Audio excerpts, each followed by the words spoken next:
이제 황운하가 답할 차례다.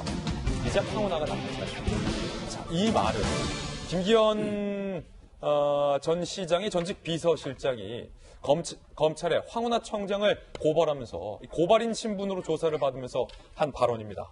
자, 일단은 이 뉴스를 다루면서 차명폰부터 좀 봐야 될 것 같습니다. 누구의 차명폰일까? 송병기 부시장이 직권남용과 관련된 피의자 신분으로 조사를 받았는데 그 압수수색 당시에 다른 사람 명의의 휴대폰 여러 대가 확보가 됐다는 겁니다. 이 국면에서 차명폰 쓰는 사람은 수상한 사람. 조국 장관 때부터 계속해서 차명폰이 등장하고 있습니다. 이번 차명폰은 과연 어떤 걸까? 함께 보시죠. 송병기 피의자 조사, 차명폰까지 확보됐다? 아니, 저희 같은 일반 국민들은 차명폰을 어디서 사나요? 그거부터 좀 궁금합니다. 김기현 첩보 첫 제보자 송병기 울산 부시장 6-7일 나란히 피의자 신분으로 검찰 조사, 직권남용 혐의와 관련해서 조사받아요. 조사 이틀째 피곤하다 중단 요청, 조서 열람 서명 날인 안 하고 귀가했다는 것. 그런데 중요한 건 차명폰이에요. 자, 신분 노출을 막으러 가명을 사용했던 걸까? 검찰은 송병기 부시장이 가명을 사용하고 있는지에 대해서 집중적으로 추궁을 하고 있습니다. 울산경찰청 참고인 조사 때 송병기 부시장이 퇴직 공무원 김 누구누구의 가명을 사용했다는 거예요. 선거 개입 은폐 정황이 의심된다는 겁니다. 게다가 자택 사무실 압수수색을 통해서 차명폰 여러 대를 사용했었고, 그리고 검찰이 이걸 압수했다는 거예요. 최근 휴대전화까지 교체했다. 검찰은 송병기 부시장을 재조사할 계획입니다. 자, 변한문 변호사님, 혹시 휴대전화 몇 대 쓰세요? 한 대밖에 없죠, 물론. 그 차명폰이에요, 아니에요?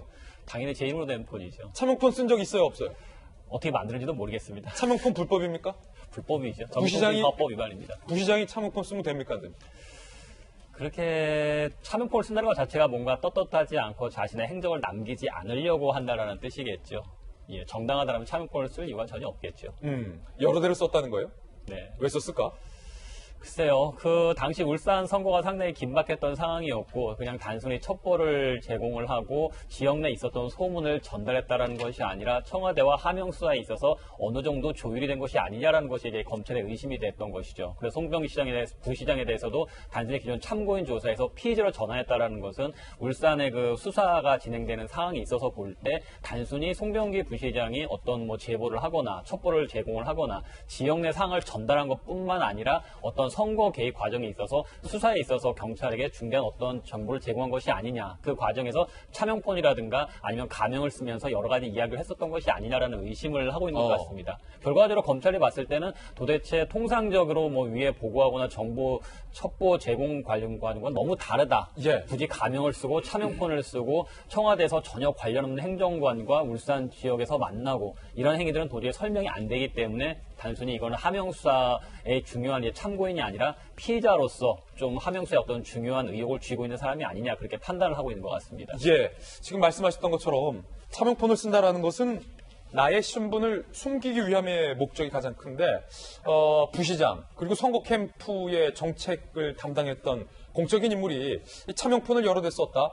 과연 어떤 건과 관련돼서 나의 정체를 감추고 싶었던 것일까? 검찰은 궁금하다는 겁니다. 장혜영 교수님, 그런데 이 차명폰 하면요, 저는 최근에 차명폰 쓰셨던 분이 한 분 딱 떠오릅니다. 조국 전 장관의 부인 정경심 교수. PB와의 호텔 로비에서 차명폰을 노트북 가방에서 꺼내들어서 야, 이거 유심 어떻게 끼냐? 알겠습니다 해서 껴서 차명폰을 주었다. 그 차명폰으로 조국 전 장관과 통화를 했었다.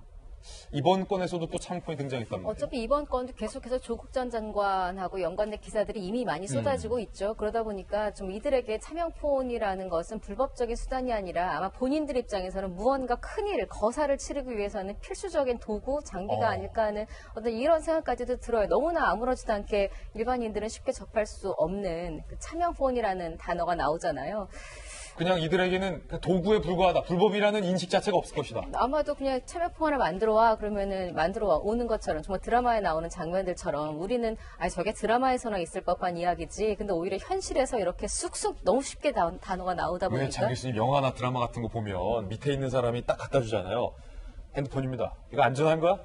세탁된 겁니다. 그게 차명폰이잖아요. 그러니까 차명폰, 뭐 심지어 뭐 다른, 그러니까 모르는 사람들 거를 불법으로 쓴 대포폰도 있고 여러 가지가 있습니다만 이거 왜 근절 못하냐? 여러 가지 뭐 보이스피싱이나 이런 범죄에도 많이 사용이 되는데 대포폰, 대포통장 이런 것들.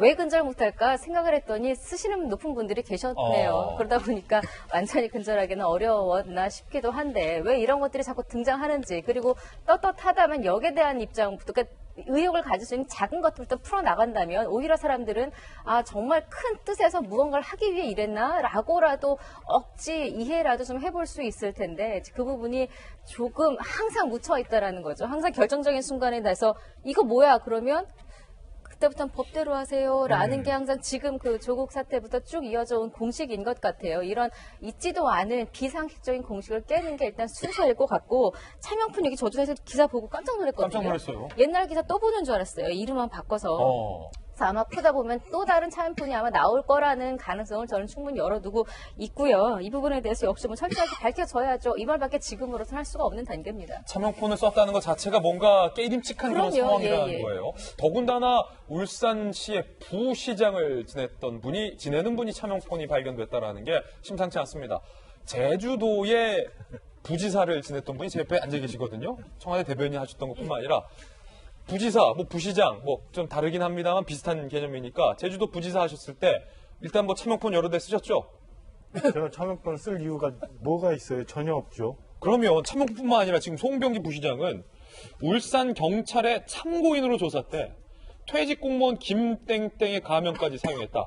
그냥 참고인 조사이고, 아니 참고인이든 아니든 경찰 조사인데 왜 퇴직 공무원의 이름을 썼을까? 가명을 썼을까? 그거는 절대적으로 본인의 신분을 감추려 했던 거 아닌가 싶어요. 신분을 감춘 이유는 제보나 조사를 받는 그 내용에 대해서 무언가 그 사건 본질과 다른 목적이 있었기 때문에 가명을 쓰고 저렇게 했던 거 아닌가. 그러면 그렇게 가명을 쓰는 동안에 아무리 이 사람은 전 당시에는 그 울산 예비 후보인 송철호 후보의 캠프에 예.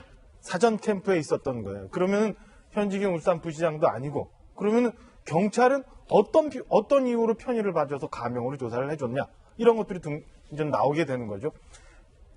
저도 광역단체 부단체장을 했습니다. 전혀 가명을 쓸 이유도 없고 전혀 차명폰을 쓸 이유도 없는데 이 송병기 부시장은 등장한 곳이 너무 많아요. 일단은 지금 문제가 되고 있는 청와대 문무행정관한테 뭐 전화로 얘기를 했는지 SNS를 했는지 여기서도 한번 등장하죠. 예. 좀 전에 앵커 얘기하신 것처럼 그 이전에 쭉 있었던 경찰 조사에서 또 한번 등장하죠. 예. 이후 또 느닷없이 무슨 정책 공약을 만드는데 또다시 청와대에 있는 다른 행정관을 만나는데 청와대 근처에서. 송철호 후보랑 또 만나는데 또 등장해요. 제가 볼 때는 이 송병기 부시장이 전체 지금에 있는 모든 김기현 전 울산시장 관련한 석연치 않은 수사를 하는데 종합적인 설계자이거나 예. 아니면 이 종합적인 설계를 해놓은 누군가의 아주 수하에서 아주 가까운 곳에서 모든 것을 움직였던 핵심 관계자였던 거 아닌가. 그러니까 가명도 필요했던 거고 차명폰도 필요했던 거고, 그래서 지금까지 선거 캠프를 통해서 거쳐 무려 현직 3급 국장에서 1급인 경제부시장까지 이악 승진하는 그런 과정을 거쳐왔던 거 아닌가. 그래서 지금 검찰 조사를 통해서 예. 참고인에서 갑자기 느닷없이, 저희는 아직 알 수 없지만 어떤 혐의들이 있어서 피의자로 신분이 전환된 거 아닌가라는 생각이 하나 들고요. 마지막 하나 짧게 붙이고 싶으면, 아까 말씀드렸잖아요. 예. 제보하고 SNS를 통해서 뭐 했든 하여튼 민정수석실에 김기현 전 울산시장에 대한 관계를 제보했던 사실이 하나 등장하고 있고, 또 정책 공약 관련해 갖고 청와대 인근 식당. 제도 개선 비서관실인가 어디 균형발전 비서관실 행정관하고 또 이런 과정에 연락하고 문서가 전환되고 변환되고 하는 과정에 저는 조사를 해보면 단 몇 시간 만에 청와대는 모든 걸 다 알 수 있다. 지금이라도 청와대가 어설픈 해명 말고 분명히 진실을 얘기하면 오히려 지금 오해를 받고 있는 부분이 있거나 아니면 청와대가 힘들어하는 부분이 있거나 하면 국민들 앞에 떳떳해질 수 있는데 왜 그런 거 안 하느냐라는 생각이 들어서 그런 거 주문하고 싶습니다. 청와대는 모든 걸 다 알고 있다.